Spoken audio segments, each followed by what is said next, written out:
Aujourd'hui, nous allons parler de la deuxième blessure de l'âme, la blessure d'abandon. Les personnes qui souffrent de blessures d'abandon sont des personnes qui, certes, ont pu être abandonnées à un moment de leur vie, mais ce sont aussi des personnes qui n'ont pas reçu le sentiment d'amour, d'affection qu'ils auraient souhaité. On n'est pas tous obligés d'avoir été abandonnés pour souffrir de blessures d'abandon. Je m'explique. Un enfant finalement qui a été rejeté par sa famille va souffrir de rejet et d'abandon. Sa blessure va être encore plus intense. Une personne par exemple qui a, on va reprendre le niveau sentimental parce que ça va vous parler à tous, qui a vécu une histoire d'amour formidable et son compagnon ou sa compagne est parti avec une autre personne, il a l'impression d'avoir été abandonné et forcément cette blessure-là va être extrêmement douloureuse et créer un manque. En fait, c'est ça, la blessure d'abandon, c'est un manque affectif.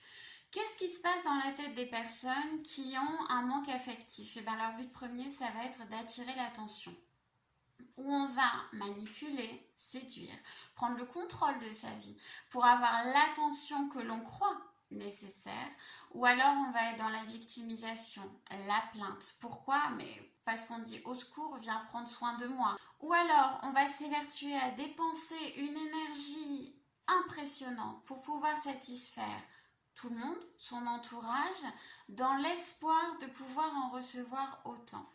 Quand j'ai des patients au sein de mon cabinet et qui souffrent de ce genre de blessure avec ce genre de masque-là, je leur dis que c'est une manière inconsciente, bien évidemment tout inconscient, d'aller acheter l'amour dont ils ont besoin.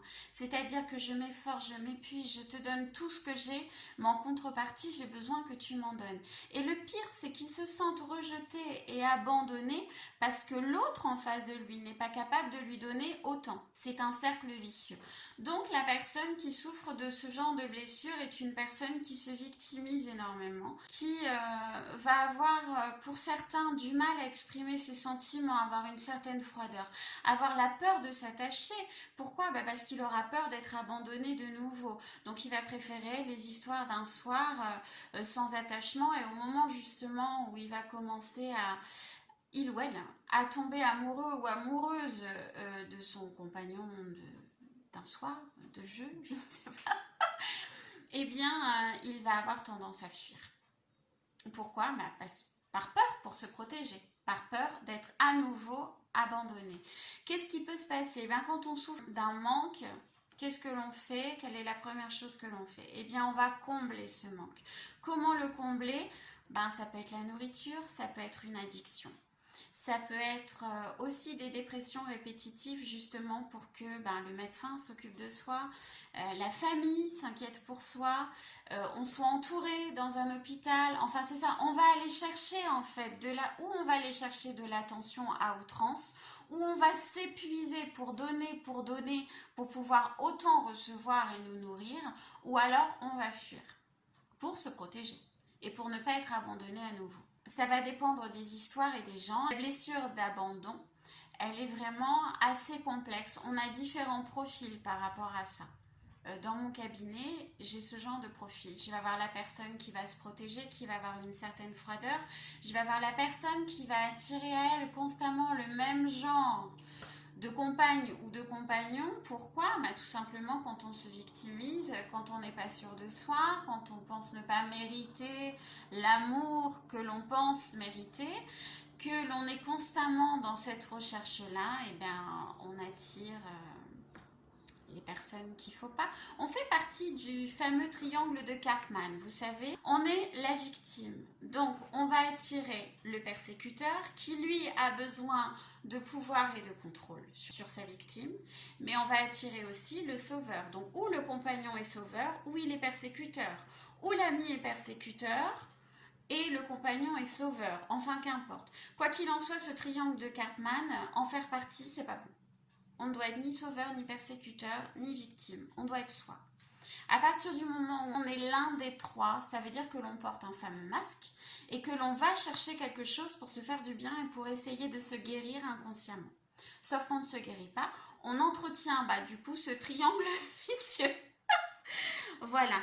Bien évidemment, quand on commence à se rendre compte de ces schémas répétitifs, de ce mal-être, on en revient toujours au même. C'est-à-dire qu'il y a une prise de conscience sur un schéma répétitif. Il y a une prise de conscience sur un état d'être qui n'est pas bon. C'est-à-dire, j'enchaîne les dépressions, j'ai mal au dos, j'ai mal au ventre. Voilà, il y a tout un tas de douleurs physiques qui arrivent. Je ne vous parle pas de tout parce que je voudrais vraiment faire une capsule en rapport avec l'énergétique, le physique et les blessures. Donc, je schématise. Une fois que toutes ces manifestations sont là et qu'on a une prise de conscience qu'il y a quelque chose qui ne va pas, encore une fois, que fait-on? On va chez un thérapeute, qu'importe lequel. À partir du moment où vous trouvez la thérapie qui vous convient, tant mieux. De mon côté, vous savez, maintenant, je ne vais pas le répéter, j'associe le psychanalytique, le spirituel, l'état d'être et l'état d'âme.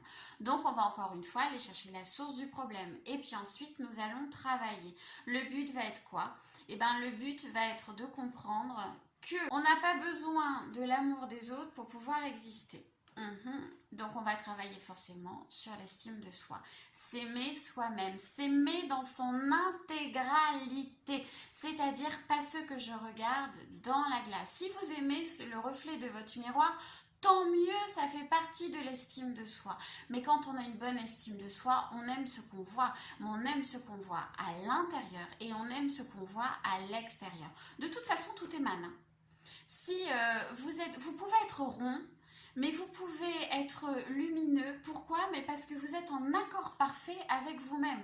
Vous pouvez avoir un nez crochu et être totalement lumineux. Par contre, vous pouvez être super beau, mais complètement éteint. Ok? L'estime de soi, c'est vraiment s'aimer dans son intégralité. À partir du moment où on s'aime dans son intégralité et qu'on mérite notre vie sur Terre, eh bien évidemment, on va attirer à soi les bonnes personnes, des personnes tout aussi lumineuses. C'est un processus, je crois qu'avec la blessure d'abandon, qui fait très souvent lien avec la blessure de rejet. C'est un processus quand même de thérapie qui est plus ou moins long. Le travail sur soi, c'est pas rien. C'est aussi... on fluctue quand même au niveau émotionnel parce qu'on met des mots sur les mots, parce que on prend conscience des choix que l'on a fait par rapport aux blessures que l'on avait. Tout ça, le thérapeute va déculpabiliser. C'est un travail quand même qui est plus ou moins long. Mais le côté positif, c'est qu'on s'en sort, encore une fois. De toute blessure, il y a possibilité de guérir. À vous de trouver le bon thérapeute, la bonne thérapie. Je suis désolée pour le bruit. J'habite à côté de l'aérodrome. J'ai l'impression depuis quelques jours d'habiter à côté d'un aéroport. C'est assez désagréable. Ouf. Et quand on a un implant auditif, je peux vous dire que j'ai juste envie de couper les avions en deux. C'est mon côté un petit peu sanguin. Ça ne se voit pas, mais il existe. Sous cette vidéo, je mettrai toujours en lien une capsule que j'ai faite précédemment afin que vous puissiez faire les liens nécessaires. Il n'y en a pas non plus des masses, vous pouvez aller visiter les capsules qui vous tentent et qui surtout vous font prendre conscience qu'il y a quelque chose à travailler. Voilà, je vous fais de gros bisous et je vous dis à demain pour une autre capsule. Au revoir!